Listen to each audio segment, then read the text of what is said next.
मेरे को लगता है कि बहुत सारी चीज़ें आपकी जीन्स में होती हैं। तो जब मैं इस चीज़ में प्रोफेशनली आया तो मेरे को पता लगा कि मेरे जो पापा हैं वो भी शायरियाँ लिखते थे। एक दिन उनकी डायरी मिली, मैं कहा यार ये तो आशिक पापा। तो मैंने कहा अच्छा ये यहाँ से चीज़ आई है। तो मेरे को लगता है हाँ, जीन्स में बहुत ज़्यादा फर्क पड़ता है, प्लस आपका माहौल और कैसी चीज़ें आपको इन्फ्लुएंस करती हैं। घर बार छोड़ के निकल गए अपने सपनों की दुनिया बनाने के लिए, पर ये रियल लाइफ में तो भाई साहब ये इम्पॉसिबल है। तुम अपने घर वालों को भाई मैं तो चला, ऐसा कहाँ होता है? मेरे को लगता है होता है और नहीं भी होता है। आप बीच में हो। जो मूवीज़ होती है ना वो बेसिकली आपका एस्केप होती है। बहुत सारी चीज़ें हैं है ना, वो एस्केप होती है आपकी नॉर्मल लाइफ कभी परफेक्ट नहीं होती, अप एंड डाउन होते रहते हैं। तो मूवी एस्केप होती है, उसमें जैसे वो भागता है चीज़ों से, उसने बहुत चीज़ें खोई भी हैं, वैसे हम भी हैं, हम भी बहुत सारी चीज़ें पाते हैं, बहुत सारी चीज़ें खोते हैं। भाई साहब हम अपने दिल की करें तो बहुत सारी फाइनेंशियल दिक्कतें, इमोशनली दिक्कतें, जैसे उसमें वो तो चला गया फिल्म में छोड़कर, पर रियल लाइफ में आप नहीं कर सकते भाई। माइंड मैपिंग कर लो आप अगर आप यूट्यूब पे करोगे तो माइंड मैपिंग एक टेक्निक, बहुत ही आसान टेक्निक है ना, जो बेसिकली ब्रांडिंग के लिए, हर चीज़ के लिए, अगर आपको ज़िंदगी में किसी भी चीज़ की कन्फ्यूजन है, माइंड मैपिंग कर लो। कुछ भी उनके क्या क्या खराब गाने आ रहे हैं यार, तौबा तौबा और वो सारी, तो देख रहे हैं तो यार जो चल रहा है वो चल रहा है, बात खत्म। अभी आपने स्विगी का एक कैंपेन देखा होगा, उसने सारे जितने क्रिंज आर्टिस्ट है उसने इकट्ठे करके एक ऐड में डाल दिया, तो वो भी क्रिएटिव आइडिया है। Hello creative people, welcome to creative Adda. आज हमारे साथ है Prashant Bhardwaj. Ad writing, copy writing और परफॉर्मेंस, क्या क्या नहीं करता ये आदमी, मतलब थिएटर भी कर रखा है।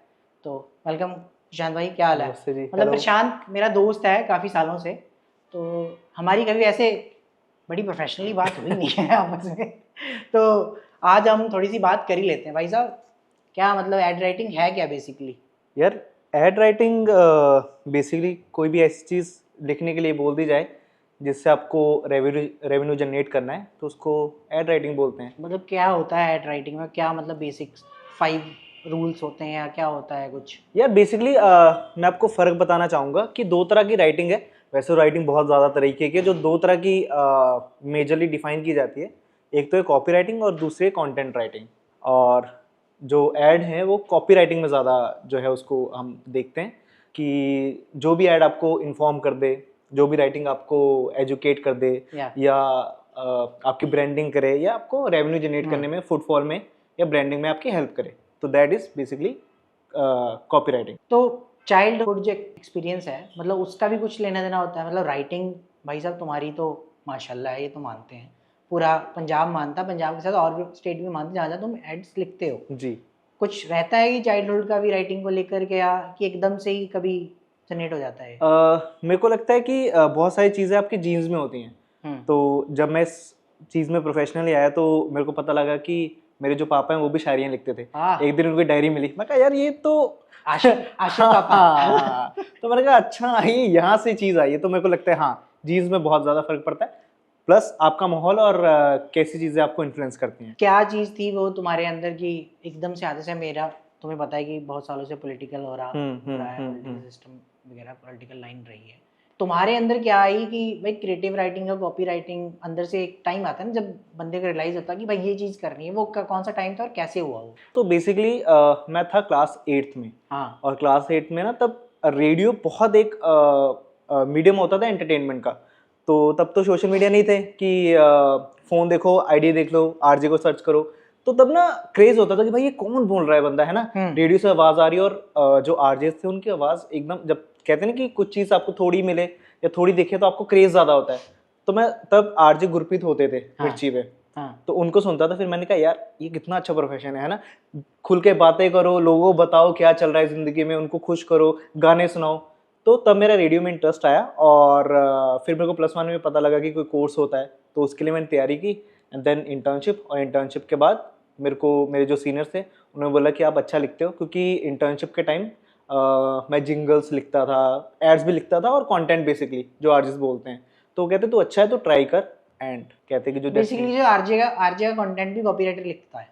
बेसिकली लिखते हैं अगर वो आपका शो प्रोड्यूसर है। सो हल्के हल्के फ़र्क है, चीज़ वही है, आपको लिखना ही है। तो हो सकता है उसका किसी जगह पे कुछ और नाम हो, पर चीज़ें वही होती हैं।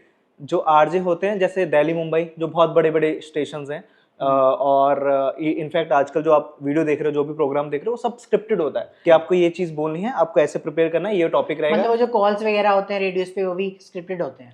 नहीं, बेसिकली वो डेफर्ड लाइव उनको हम करते हैं, लाइक कोई ऐसी चीज़ ना बोल दे कॉलर उठा के जो हम आगे सुनाने लायक ना हो। ओके, हम्म। मतलब पहले प्री रिकॉर्ड करके फिर उसको। हाँ, रिकॉर्ड कर लेते हैं पूछ के। ठीक है। और हाँ, जो क्रिएटिव प्रोसेस है, मतलब राइटर या कॉपी राइटिंग या एड राइटिंग, मतलब जो नॉर्मल हम पोइट्रीज करते हैं वो तो ठीक है, हम एक जोन में होते हैं, या पेन है या प्यार है या सेपरेशन है या ट्रैवलिंग है, वो एक जोन होता है, वो पोइट्री है कोई भी स्टोरी टेलिंग करने के लिए। जो एड राइटिंग है उसके लिए भी कोई जोन आउट होना पड़ता है या क्या प्रोसेस है वो, मतलब कैसे आता है एकदम उसके से? लिए पहले तो दिमाग में रखो कि भाई पैसे मिलने वाले इसके। तो जोन कोई नहीं है, ये टाइम के साथ चीज़ें होती हैं। आपको एक ब्रीफ आती है बेसिकली हाँ, किसी भी चीज़ की। अब आपको क्लाइंट की आ गई, आपको ब्रांड की आ गई, तो वो आपको प्रोसेस करनी होती है कि हम हमारा ये ब्रांड है, XYZ ब्रांड है, इसको फिलहाल ये कैंपेन करना है। जैसे CSR कैंपेन करना है। CSR basically corporate social responsibility. ठीक है। तो आपने ब्रांड देखा होगा HUL, जिसमें बहुत सारे ब्रांड ओन करता है। तो उसकी जो उसके कैंपेन्स आते हैं वो आपको ऐसे बताएंगे कि यार सेव वाटर। एक ऐड मेरे को बहुत अच्छी लगी थी उनकी कि उन्होंने एक गाँव में वो शावर का वो बना दिया कैबिन, हाँ। और लोग वहाँ पे शावर नहीं ले रहे, अपने घड़े में पानी भर रहे हैं। तो इट मीन्स वो आपको ब्रांड बता रहे हैं कि भाई पानी बचाओ। तो Nice. HUL इतने बड़े ब्रांड को पैसे कमाने की जरूरत नहीं है, बट वो आपको सोशल रिस्पॉन्सिबिलिटी आपको इन्फॉर्मेशन दे रहा है। अगर जो भी प्रशांत को जानता हो, उसका एक ऑब्सेशन है रणवीर कपूर और ये जवानी है दीवानी के साथ। भाई साहब ठीक है, मेरे को भी बहुत बढ़िया लगती है मूवी। उसमें जो दिखाया गया है कि भाई घर बार छोड़ के निकल गए अपने सपनों की दुनिया बनाने के लिए, पर ये रियल लाइफ में तो भाई साहब ये इम्पॉसिबल है। तुम अपने घर वालों को भाई मैं तो चला, ऐसा कहाँ होता है? मेरे को लगता है होता है और नहीं भी होता है। आप बीच में हो। जो मूवीज होती है ना, वो बेसिकली आपका एस्केप होती है। बहुत सारी चीजें है ना, वो एस्केप होती है आपकी नॉर्मल लाइफ कभी परफेक्ट नहीं होती, अप एंड डाउन होते रहते हैं। तो आप जो मूवी देखते हो, जैसे वो YG HD आपने देखी है, तो उसमें भी जो चीजें दिखाई गई वो बहुत, आप 2-2.5 घंटे पे क्या दिखा सकते हो? आप पूरी लाइफ नहीं दिखा हाँ। सकते ना। आपका दिन होता है, आपकी रात होती है, आपके अच्छे दिन होते हैं, आपके बुरे दिन होते हैं। तो मूवी एस्केप होती है उसमें, जैसे वो भागता है चीज़ों से, उसने बहुत चीज़ें खोई भी हैं, वैसे हम भी हैं, हम भी बहुत सारी चीज़ें पाते हैं, बहुत सारी चीज़ें खोते हैं। तो हाँ, वो कैरेक्टर मेरे को बहुत इंस्पायर करता है, उससे बहुत कुछ सीखा है मैंने। और जब मेरे को लगता है कि यार है ना, अब लाइफ में कुछ अच्छा नहीं हो रहा, तो मैं बहुत सारी मूवीज़ या वो कैरेक्टर देख लेता हूँ। पर फिर भी एक मतलब फीलिंग है अंदर से कि ठीक है, मतलब वो हर कोई चाहता है कि भाई साहब हम अपने दिल की करें, पर बहुत सारी फाइनेंशियल दिक्कतें, इमोशनली दिक्कतें, जैसे इसमें वो तो चला गया फिल्म में छोड़कर, पर रियल लाइफ में आप नहीं कर सकते भाई। मेरे को लगता है फिर ना, दो चीज़ें होती हैं। एक तो होता है आपका फैमिली स्ट्रगल, जिसमें आपको जो ज़्यादातर आर्टिस्ट की होती है, बेसिकली लड़कों के लिए ज़्यादा मुश्किल है, लड़कियों के लिए भी है, but as compare to career में सक्सेसफुल होना, वो लड़कों के लिए आजकल ज़्यादा है। ठीक है। तो उनको बोल दिया जाता है ना, कॉलेज स्टार्ट होते है कि भाई आगे का देख लो, कैसे करना है, सब चीज़ करनी है। तो जब आप पे वो प्रेशर आता है ना, तो उस चीज़ में आपको फिर डिसाइड करना होता है कि भाई अब मेरे को इसको प्रोफेशनल लेके जाना है, या ये मेरा साइड में एक है ना, एक वो तमाशा मूवी अगर आपने देखी होगी, तो आप दो लाइफ, पैरेलल लाइफ जीते हो। तो आपको डिसाइड करना है कि आप दोनों लाइफ को साथ में कैसे ला सकते हो सकता है कि वो आपके वीकेंड्स में निकले जो आप चाहते हो करना, या आपकी वो रेगुलर चीज़ बन जाए। जैसे मेरे को है ना, मेरे को रेडियो के पास रहना था, मेरे को मूवी अच्छी लगती, तो मैं इन चीज़ों के पास आ गया, तो मैं उस चीज़ से कमा भी रहा हूँ। फिर भी राइटिंग जो बड़ी इंटेंस जॉब है, मतलब बड़ा दिमाग लगाना पड़ता है, बड़ा क्रिएटिविटी घुसानी पड़ती है, उसके साथ पर्सनल लाइफ, आप अपना घर, अपने रिलेशनशिप, अपना करियर, बहुत सारी चीज़ें हैं, मतलब वगैरह वगैरह, वो कैसे बैलेंस होता है? मतलब मैं तो देखता हूँ कि भाई साहब राइटिंग करना इट्स वेरी डिफिकल्ट। मेरे को लगता है कि ये हमारे माइंड में है, ऐसी दुनिया में कोई चीज़ नहीं जो आसान है। अगर आप पढ़े लिखे नहीं हो, आप दिहाड़ियाँ भी कर रहे हो, तो वहाँ पे भी आपको जो काम करना ही है, आपको सर पे ईंटें उठानी है। और अगर आप बहुत बड़े बिजनेसमैन हो, तो भी आपको सुबह उठ के काम करना ही है। हाँ। तो काम तो करना पड़ेगा आपको। पर मेरा क्वेश्चन ये है कि भाई पर्सनल लाइफ और ये इंटेंस जॉब जो तुम सुबह जाते हो, किस माहौल में जा रहे हो, घर के कौन से स्ट्रेस से जा रहे हो, या कोई भी रिलेशनशिप के स्ट्रेस में जा रहे हो, तुम ऑफिस जा रहे हो, तुमने जब ऑफिस की वो दहलीज पार की, तुम्हें ऐड आ गई लिखने के लिए कि भाई साहब तुम्हारी ऐड मान लो किसी बेबी शावर पर है या किसी बेबी प्रोडक्ट पर है, और तुम्हारा मूड बिल्कुल खराब है और तुम्हें बनानी है वो बिल्कुल ह्यूमर वाली कॉमिक टाइप की, तो वो कैसे बैलेंस होगा भाई? मेरे को लगता है कि मूड है ऐसी चीज़ है जिस पे कंट्रोल नहीं होता और कंट्रोल हो भी जाता है। आपने जैसे बोला है ना कि आप जाते हो, आपका मूड अच्छा नहीं है ना, कुछ भी हुआ है, XYZ रीज़न हुआ है और आपको वो काम करना है, तो आपको माइंडसेट बनाना पड़ेगा कि आपको काम तो करना ही है, आप मना नहीं कर सकते। हो सकता है कि पूरा दिन ही आपका माइंड ना चले, ठीक है, बट सामने वाला है वो वेट नहीं कर सकता अगर वो क्लाइंट है, क्योंकि अगर आप नहीं करोगे तो कोई और करके देगा, और नहीं तो कोई और करके दे देगा। तो उसके लिए कुछ ट्रिक्स होती हैं, है ना। माइंड मैपिंग कर लो आप अगर आप यूट्यूब पे करोगे तो माइंड मैपिंग एक टेक्निक, बहुत ही आसान टेक्निक है ठीक ना, है। जो बेसिकली ब्रांडिंग के लिए, हर चीज के लिए, अगर आपको जिंदगी में किसी भी चीज की कंफ्यूजन है, माइंड मैपिंग कर लो। कुछ भी आपको लिखना है, आपको गाना है, आपको कुछ भी क्रिएट करना है, तो माइंड मैपिंग से मेरे को लगता है कुछ अच्छी चीज नहीं है। और आप बोल रहे कि जैसे ब्रीफ आ गई मेरे पास, है ना, हाँ। तो मेरे दिमाग नहीं चल रहा, तो आपको उसका जोन में जाना पड़ेगा, क्योंकि आपको क्रैक करना तो आ गया। अगर आप सॉन्ग राइटर हो, आपको पता है कि आपको सॉन्ग लिख के देना और डेडलाइन है 5 बजे तक आपको देना है। हालांकि क्रिएटिव लोगों के लिए डेडलाइन तो है ना तो आपको डेडलाइन मिल गई 5 बजे तक, तो आपको जोन में घुसना ही पड़ेगा। आपको बोला कि भाई रोमांटिक सॉन्ग चाहिए, तो आप 100 गाने सुनो रोमांटिक, हाँ। कुछ ना कुछ तो मिल जाएगा ना। आपको एक आइडिया चाहिए होता है। मेरे को लगता है क्रिएटिव इंसान को सिर्फ एक आइडिया की कमी है। आइडिया आ गया फिर तो भाई नींव रखेगी, फिर तो इमारत को चाहे 10 मंजिली बना लो, चाहे 15 मंजिली बना लो। प्यार व्यार में पढ़ के भी लिखा जाता है क्या? हाँ, बहुत बहुत इफेक्ट करता है ये चीजें। है हाँ, बिल्कुल लिखा जाता है। आपका? हाँ हाँ हाँ भाई, सबका होता है। और मेरे को लगता है ये फेजेस तो जरूरी ये होते हैं। कितना इफेक्ट करता है काम को, या कितना फायदा होता है इस चीज का? कितना फायदा है, कितना इफेक्ट करता है, मेरे को लगता है कि अगर आपका हार्ट ब्रेक होता है तो 10-15 दिन या महीना, है ना, तो आपका तो बहुत बुरा हाल रहता है। आप जो बेसिक काम करते हो उसमें भी आप नहीं कर पाते हो, बट वो कुछ ना कुछ लेसन दे के जाता है। जैसे बहुत सारे लोग बोलते हैं यार मेरे को ये मूवी बकवास लगी, ये गाना बकवास हाँ। लगा। वो मेरे को लगता है कि वो आपका जोन होता है ना। अगर एक प्रशांत जो है वो 14 साल का था, उसने रांझना मूवी देखी, हाँ। उसको लगा क्या यार, है ना, मर गया एक लड़की के पीछे। वही प्रशांत अगर 25-26 साल का होगा और उसने वो लाइफ के फेजेस देखे होंगे, बोले यार ये चीज़ है। तो मेरे को लगता है रिलेटेबिलिटी बहुत सारी चीज़ें आपको इंसिडेंट देखने के बाद आती है। और फिर भी अगर मेरे जैसे किसी नौसिखिए को हम्म राइटिंग में घुसना हो, हम्म बहुत सारे और हैं जो राइटिंग करना चाहते हैं, hmm ad writing, content writing, copy hmm writing, hmm तो क्या बेसिक स्टेप्स क्या है? बेसिक स्टेप्स तो यही हैं कि लिखना शुरू करो। मेरे को एक बहुत अच्छी बात लगती है, एक चाइना के कोई गुरु थे, तो एक आदमी उनके पास गया, तो उसने सवाल किया कि गुरुजी मेरे को बिजनेस करना है तो मैं क्या करूं। तो गुरुजी ने जवाब दिया बिजनेस। तो सेम अगर आपको राइटिंग करनी है तो भाई शुरू कर दो, किसका वेट कर रहे हो। पर फिर भी हम जब पोइट्री करते हैं या पोइट्री लिखते हैं वो अलग जोन है। हम्म जब हम ऐड लिखते हैं, मतलब मैंने वो हम्म देखा हुआ फेज, हम्म वो अलग जोन है। वो हम्म मतलब वो कैसे आ जाएगा जहाँ तुम दिल टूटे शायरियाँ कर रहे हो भाई हम्म एक और एकदम से तुम्हें कोई कहे कि भाई लिखो, ऐड लिखो, है ये कार आ गई ऐड लिखो, ये बुक आ गई ऐड लिखो। वो भाई साहब वो बेसिक टिप्स बता दो यार न्यू बेसिक टिप्स, कमर्स के लिए। मैंने बोला माइंड मैपिंग वो तरीका है, दूसरा कर करके यार, कर करके सारा। अगर आप जब मैंने स्टार्ट किया तो भाई मैं बहुत बुरी ऐड लिखता था, आज भी लिखता हूँ।